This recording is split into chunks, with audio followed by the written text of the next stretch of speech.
یاری رکھ لے یا پھر دنیا ساری رکھ لے. اے ہن فیصلہ تساں دی عدالت دیجیے کہ سرکار دی یاری رکھنی یا دنیا ساری رکھنی، تہاڈی عدالت وچ فیصلہ ہے. لیکن بڑی توجہ نال، یا سرکار دی یاری رکھ لے یا پھر دنیا ساری رکھ لے. سونیا عرش تے آیا ہے او ہر شے جان دی باری رکھ لے. میں جیڑی مخلوق بنائی تو میں دی سرداری رکھ لے.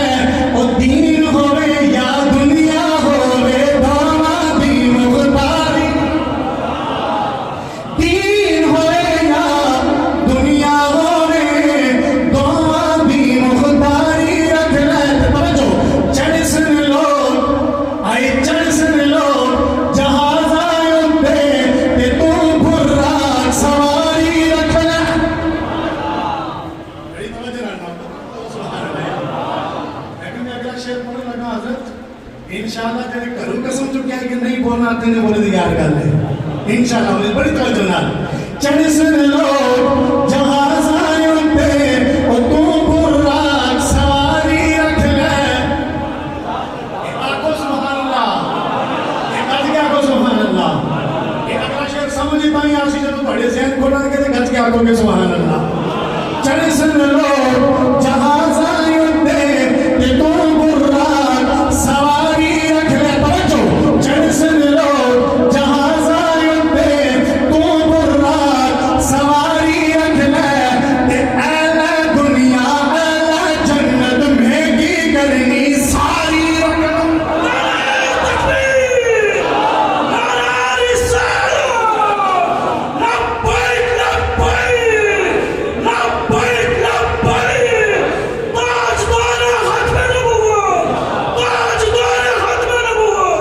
او اہل دنیا اہل جنت میں کی کرنی ساری رکھ لے.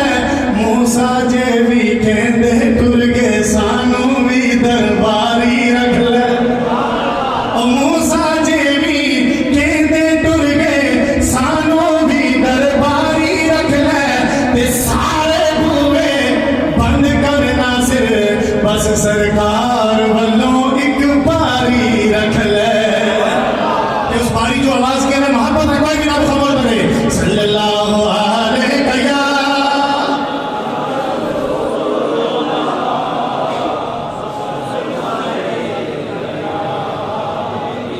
محبت سے بولیے نا صلی اللہ علیہ.